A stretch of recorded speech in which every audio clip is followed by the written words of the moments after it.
standart SAT və IELTS imtahanları ilə yanaşı mən AP imtahanları da vermişəm 10-cu sinifdə. Ümumiyyətlə xarici təhsil almaq həvəsi hardan yarandı? Bu tip şeylərdə insanın məncə mühiti çox əhəmiyyətlidir. Ümumiyyətlə material elmləri kimya və fizika elmlərinin sintezidir. Yəni fizika ilə yanaşı mənim digər elmlərə də marağım var idi. Məncə ümumiyyətlə beynəlxalq olimpiadaların ən maraqlı hissəsi məhz telefonların yığılıb şagirdlərin ancaq özlərinin əlaqə qurmalı olduğu hissədir. Niyə məhz İngiltərə, niyə məhz Imperial College London və niyə məhz material elmləri ixtisası? Bir tələbənin bir şey teorik olaraq öyrənməsi ilə yanaşı, yəni bir şeyi eksperimental olaraq da görməsi və onu tətbiq eləməsi əslində öyrənməsinə çox daha kömək edən bir şeydir. Amerika universitetləri sizin əsas şəxs kimi necə birisi olduğunuza baxır, amma Böyük Britaniya ölkələrinin universitetində isə bu belə deyil. Onlar daha çox sizi akademik tərəfdən daha çox tanımaq istəyirlər.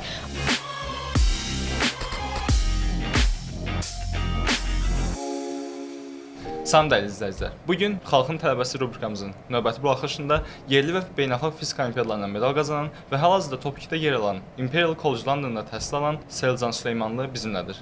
Selcan, xoş gəlmisən. Öncəliklə təbrik edirəm. Biraz özünü bizə təqdim edə bilərsənmi? Mən Selcan Süleymanlı, Türkiyə Diyanət Vəqfi Bakı Türk Liseyinin məzunuyam. Bu il təhsilimi Imperial College Londonda material elmləri və mühəndislik üzrə davam etdirəcəm. Bununla yanaşı bir sıra yerli və beynəlxalq fizika olimpiadalarının qalibi olmuşam. Bizə biraz daha detallı məlumat verə bilərsənmi? Hansı imtahanlarda iştirak etmisən, hansı nəticələr əldə etmisən, hansı universitetlərə müraciət etmək istəmisən və hansılarından qəbul, hansılarından reject əldə etmisən? Ümumiyyətlə, birinci beynəlxalq səviyyəli imtahanlar haqqında demək istəyərəm ki, standart SAT və IELTS imtahanları ilə yanaşı mən AP imtahanları da vermişəm 10-cu sinifdəykən və 4 fərqli AP imtahandan 5 almışam. Bunların içində fiziksi, mekaniks, fiziksi, elektromaqnetizm, kimya və kalkulus BC fənləri var idi. Bu fənlər mənim əslində gələcək ixtisasımla çox əlaqəli olduğuna görə bunların 4-ünü də seçmək qərarına gəldim və bunlarla yanaşı SAT-dən 1460, IELTS-dən isə 7.5 balım var. Öncəliklə istəyirsə, mənə maraqlıdır ki, ümumiyyətlə xarici təhsil almaq həvəsi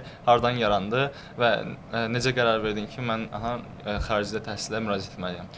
Əsas onu deyə bilərəm ki, bu tip şeylərdə insanın məncə mühiti çox əhəmiyyətlidir. Liseydə təhsil aldığıma görə, yəni çevrəmdəki hər kəs əslində xaricdə təhsillə çox maraqlanan insanlar idi.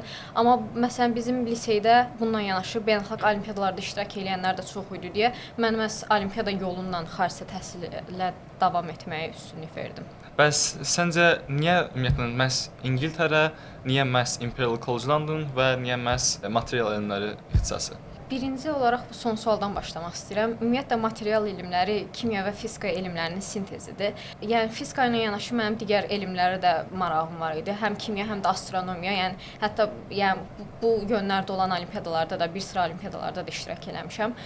Məhz buna görə yəni sırf fizika ilə bağlı yox da, yaxud da sırf mühəndisliklə bağlı yox da, məhz bu ikisinin qarşılığında ortaq bir sahədə davam elətdirmək qərarına gəldim təhsilimi. Imperial College Londonda məhz Avropanın bu sahədə, yəni ən yüksək səviyyəli universitetidir. Həm də universitetin research imkanları çoxdur, hansı ki, yəni bir tələbənin bir şey teorik olaraq öyrənməsi ilə yanaşı, yəni bir şeyi eksperimental olaraq da görməsi və onu tətbiq eləməsi əslində öyrənməsinə çox daha kömək edən bir şeydir ki, biz bunu olimpiyadanın özündə də görürük ki, çünki bizdə olimpiyadada həm teorik, həm də eksperimental imtahan var ki, bu da həmin elmi nə qədər daha yaxşı qavramağınızla bağlı olur. Bunlarla yanaşı mən bir sıra Amerika universitetlərinə də müraciət etmişdim, amma onlardan qəbul ala bilmədim. Bununla yanaşı Imperial College mənim zaten ilk seçimim idi. Yəni açıqcası ona görə seçimlərimdən də peşman deyiləm yəni. Nə gözəl. Burada ümumiyyətlə xarici təhsilin bildiyin kimi belə deyək, 3 əsas komponenti var: akademik nəticələr, təhsildən kənar fəaliyyətlər və esselər, sənədlər. Elə ilk akademik nəticələrdən istəmirəmsə başlayaq. Qeyd etdiyim kimi yüksək akademik nəticələrim var, hansı ki düşünürəm ki, İngiltərə universitetlərinin xüsusilə çox nəzər yetirdiyi bir nöqtədir. IELTS, SAT, AP bunların hamısını necə hazırlaşdın? Xüsusi bir rutinin var idimi, yoxsa sadəcə random şəkildə hazırlaşırdın? Açıqcası mən bu beynəlxalq imtahanların hamısını 10-cu, 11-ci siniflərdə verdiyimə görə mənim rejimim biraz çətin idi. Çünki məhz bunlar həm də beynəlxalq olimpiadalarda iştirak etdiyim illərdir. Əsasən AP imtahanlarla bağlı deyə bilərəm ki, AP imtahanları əsasən öz sahəmə çox yaxın olduğuna görə, ona görə mən onlara hazırlaşmaq çox da çətin olmamışdı. Həm fizika imtahanları, həm kalkulus imtahanı məhz olimpiyadaya hazırlaşanda keçdiyim proqramın daha bəsit versiyası idi. Kimyaya da qeyd etdiyim kimi marağım olduğuna görə həm də 9-cu sinifdən bəzi məsələn elm olimpiadaları olimpiadasında iştirak etdiyimə görə, ona görə məsələn kimyadan bəlli bir bazam var idi. Amma məsələn son 1 ay qala artıq müəllim dəstəyi ilə həm də sualların necə işlənməli olduğundan bağlı da öyrənmək də önəmli idi. Elmi bilməklə yanaşı məhz onu tətbiq etmək önəmli idi. Ona görə son 1-2 həftədə müəllim dəstəyi ilə hazırlaşdım. Məhz kimya və kalkulus imtahanlarına. Maraqlıdır əslində. Çünki əsasən biz görürük ki, 6 ay, 1 il falan hazırlaşırlar bu imtahanlara, amma sənin halında bu 2-3 həftə olub və bu nəticə həqiqətən də əladır. Bu videonu izləyən belə deyək, gənclərə hansı ki IELTS, SAT və ya AP imtahanlar vermək istəyirlər, onlara hansı resursları tövsiyə edə bilərsən ki, hansı ki özün istifadə etmisən və ya məsləhətlidir? Kitablar ola bilər, onlayn kurslar, müəllimlər və s. Resurslarla bağlı əsas onu deyə bilərəm ki, ümumiyyətlə bu imtahanlar standart imtahanlar olduğuna görə məncə düşünmək lazım deyil ki, məsələn, bu il imtahan belə oldusa, gələn il çox fərqli bir formatda olacaq. Bəli. Elə bir şey yoxdur. Bu imtahanlar, yəni beynəlxalq imtahanlar olduğuna görə standart olur. Ona görə mən bacardığınız qədər köhnə suallar işləməyə məncə üstünlük vermək lazımdır. Bəs hazırlıq zamanı hansı çətinliklərlə, əsasən hansı çətinliklə qarşılaşmışdın və onu necə aşmışdın? Mənim məncə əsas problemim texniki yox da dil sahəsində olduğuna görə biraz onu məsləhət görərdim ki, dil öyrənməyə biraz erkən başlamaq daha yaxşı olar ki, 8-ci, 9-cu sinifdə bu dil baryerini məncə aşandan sonra digər, yəni SAT da IELTS daha rahat olar ki, həm də gecikmə də olmaz imtahan verəndə. Bəli, elə düşünürəm hətta olimpiadalara hazırlaşarkən də rahatlıq yarada bilər ingilis dilində. İndi gələk dərsdən kənar fəaliyyətlərə. Dərsdən kənar fəaliyyətlər sənin halında sadəcə olimpiadalar olub, eləmi, yoxsa başqa fəaliyyətlərində olub? Olimpiyadaya məşğul olana qədər mən piano ifa eləmişəm, amma olimpiyadaya qoşulduqdan sonra nisbətən bunu daha çox hobbi kimi eləməyə başladım. Əla. Bəs olimpiyada hekayəsi necə oldu? Yəni məktəbdə necə qərar verdin ki, birinci düşünürəm ki, Respublika Fənn Olimpiadalarından ya da fənn müsabiqələrindən başlamısan, ona qatılım və artıq onun davamı necə oldu belə? Qeyd etdiyiniz kimi mən Respublika fənn müsabiqələrində ilk iştirak etmişəm. Burada da məhz 3 fənnin içində mənə ən yaxın fənn fizika fənni idi. Daha çox həm texniki, həm də təbiət yönümlü olduğuna görə. Buradan gümüş medal əldə edəndən sonra məhz Respublika Fənn Olimpiadalarında iştirak etmək qərarına gəldim. Oradan da daha sonra məhz beynəlxalq olimpiada sinfinə düşəndən sonra məhz beynəlxalq olimpiadalara hazırlaşmağa başladım. Bir də izləyicilərdə informasiya qıtlığı var bu barədə ki, ümumiyyətlə Respublika Fənn Olimpiadalarından sonra nə baş verir? O həmin hissəni daha detallı izah edə bilərsən? Yəni məsələn məndən də bir neçə dəfə soruşdular ki, mən təhsil alıram və olimpiadalara marağım var, olimpiadalarda iştirak etmək istəyirəm. Respublika Fənn Olimpiadalarından sonra nə olacaq, nə başımıza iş gələcək və necə beynəlxalq olimpiadalara gedə bilərik? Ümumiyyətlə Respublika Fənn Olimpiadalarında medal qazandıqdan sonra məhz beynəlxalq olimpiada sinifləri olur ki, bu həm fənlərə, həm də yaş qruplarına görə ayrılır. Şagirdlər bu imtahana dəvət olunur. Orada isə daha sonra yüksək nəticə göstərmiş şagirdlər məhz bu sinifə seçilir və hazırlıq görməyə başlayır sırf beynəlxalq olimpiada yönümlü olaraq. Bəs beynəlxalq olimpiadaların atmosferi necədir? Mən özüm Respublika Fənn Olimpiadasında finalda olmuşdum, medal almışdım və s. amma beynəlxalq olimpiadalarda iştirak edə bilməmişdim. Ona görə də həmişə mənə də çox maraqlıdır ki, ümumiyyətlə beynəlxalq olimpiadaların atmosferi necə olur? Orada iştirak edən nə qədər adam olur? Orada iştirak edənlərin belə deyək, səviyyəsi necə olur? Çünki məsələn mənim bir dostum var, o deyirdi, Çinlilər deyir 14 saat falan işləyirik. Yəni həmin o atmosfer necə olur? Məncə ümumiyyətlə beynəlxalq olimpiadaların ən maraqlı hissəsi məhz telefonların yığılıb şagirdlərin ancaq özlərinin əlaqə qurmalı olduğu hissədir. Burada həm öz komanda yoldaşlarımızla, həm də digər ölkələrin nümayəndələrlə əlaqə qura bilirik. Daha çox məsələn olimpiyadaya hazırlıq prosesimizdən və gələcək hədəflərimizdən danışırıq. İndi keçək esselərə, belə deyək, ən bəlalı hissələrdən birinə. Esse yazmaq çoxları üçün ən çətin problemdir.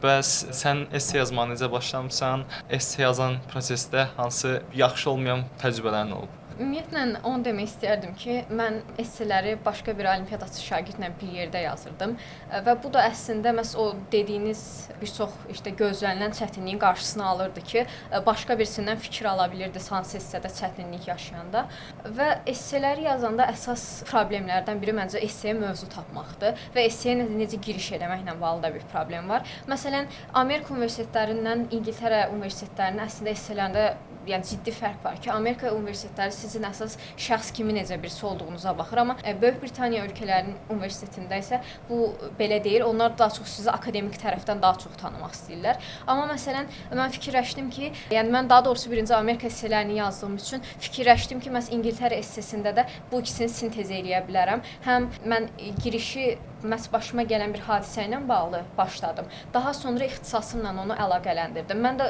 düşünürəm ki, bu daha həm oxuyucu üçün daha yadda qalıcıdır, həm də daha axıcı bir esse olur. Bunu qeyd edə bilərəm ki, məncə bu önəmli bir nüansdır. Mən də elə düşünürəm əslində. Mən özüm də indidən esseləri hazırlamağa başlamışam. Hələ ki istifadə etdiyim metod elə sən də qeyd etdiyin kimidir. Əvvəl hekayə, sonra öz sahəm belə deyək. Bəs bir hadisəni danışa bilərsənmi? Bu esse yazarkən qarşılaşdığın maraqlı və ya belə deyək problemli olan bir təcrübə? Maraqlı, məsələ İngiltərə essemlə bağlı danışa bilərəm ki, ixtisasım yəni qeyd elədim ki, material elmləri və mühəndislik olduğuna görə mən həm girişdə, həm də sonda bir hekayə ilə bağlamışdım, məhz başıma gələn bir hadisə ilə. Girişdə məsələn uşaq vaxtı bir dənə qeyd elədim ki, mən piano ilə məşğul olmuşam. Bir oyuncaq pianomun içindəki pyoz elementindən başlamışdım mən essəyə ki, məsələn pyoz elementlə giriş eləmişdim. Daha sonra onun ixtisasımla bağdaşdırıb axırda da məhz Olimpiyadada pyoz element eksperimentini necə həll eləməyimlə bağlı danışmışdım. Çox maraqlıdır. O özü də təcrübələrin bir yerdə birləşməsi kimi olub yəqin ki. Ümumiyyətlə uzun xarici təhsil prosesində ən böyük çətinliyin harda olub və hansısa bir hissədə demisənmi ki, bunu edə bilməyəcəm falan belə hissələr olub, yoxsa ancaq irəli? Əslində elə bir sıxıntı yaşamamışam. Mən hətta sənədləşmişmi tamamilə özüm eləmişəm ki, bu bizim əslində bir çox şagirdimizin qorxduğu nöqtədir. Yəni mən əslində bunu məsləhət görürəm ki, şagirdlərə sənədləşmə işlərini əsas özləri eləsinlər. Çünki heç kim yəni özündən daha yaxşı bələd ola bilməz və daha yaxşı tanıya bilməz. Bununla yanaşı amma qeyd etdiyim kimi, mən başqa bir olimpiadası şagirdlə birlikdə aparırdım sənədləşmə və esse yazma mərhələsini. Ona görə mən çox da çətinliklə qarşılaşmadım. Qarşılaşanda da tez həll eləyə bilirdim yəni. Onda dinləyicilər mütləq özünüzə yaxşı bir dost tapmalısınız, hansı ki sizlə birgə universitetə müraciət edəcək. Bir də gələcək planların haqqında istəyirsinizsə bir qədər danışaq. Imperial College Londonda səni 3 illik bir bakalavr təhsili gözləyir. Bu 3 il ərzində hansı planların var, nələr etməyi planlayırsan? Ümumiyyətlə İngiltərə təhsilinin 3 il olması həm çox yaxşı bir şeydir ki, 1 il qazanmaq üçün, həm də ki, biraz magistr hazırlıqlarının da biraz tez başlaması mənasına gəlir. Mən ona görə düşünürəm ki, həm birinci universitetə adaptasiya olandan sonra məhz heç bir akademik və sosial fəaliyyətdən geri qalmamaq lazımdır ki, məhz bu magistr üçün də kömək eləsin. Amma bununla yanaşı onu da qeyd edə bilərəm ki, tez bir müddətdə məhz research mühitinə də düşmək istəyirəm.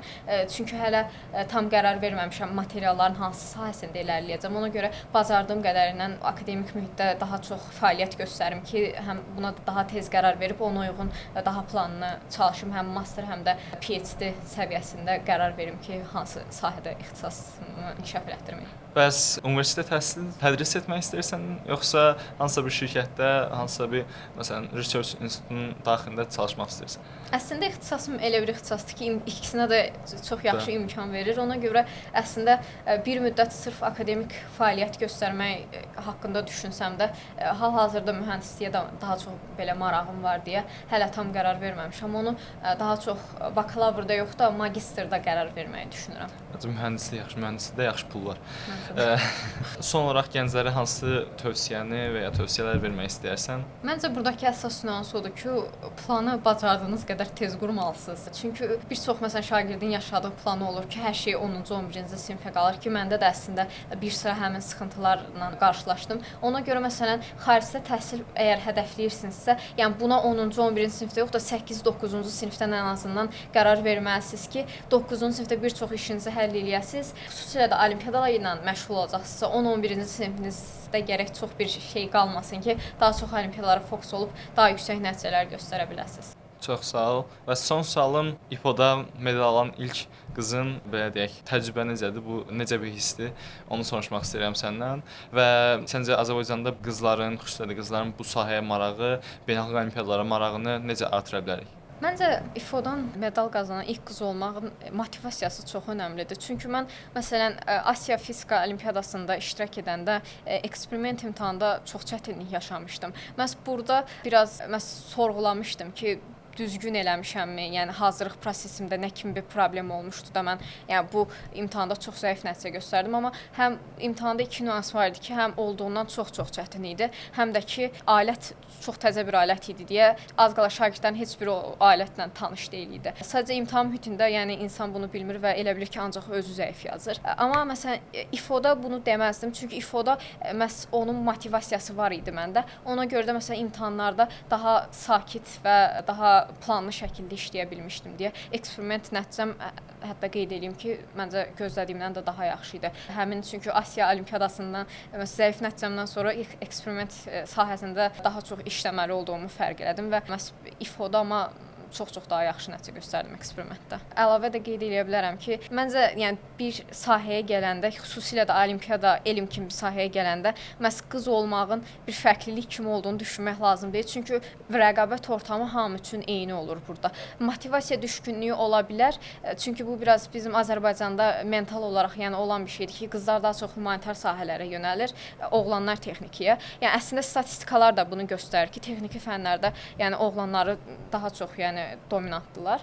Amma yəni məncə yəni hal-hazırki dövrdə yəni bunu düşünüb motivasiyadan düşmək heç düzgün bir şey deyil. Yəni əgər marağınız varsa texniki sahədə də yəni niyə də yəni iləri gedə bilməyəsiniz. Bəli, əlbəttə. Yəni genderlə beyin arasında çox bir belə deyək də əlaqə yoxdur deyə, yəni düşünürəm ki, bu olimpiada nəticələrinə hər hansı bir sahəni seçməyə bir təsir olmayacaq.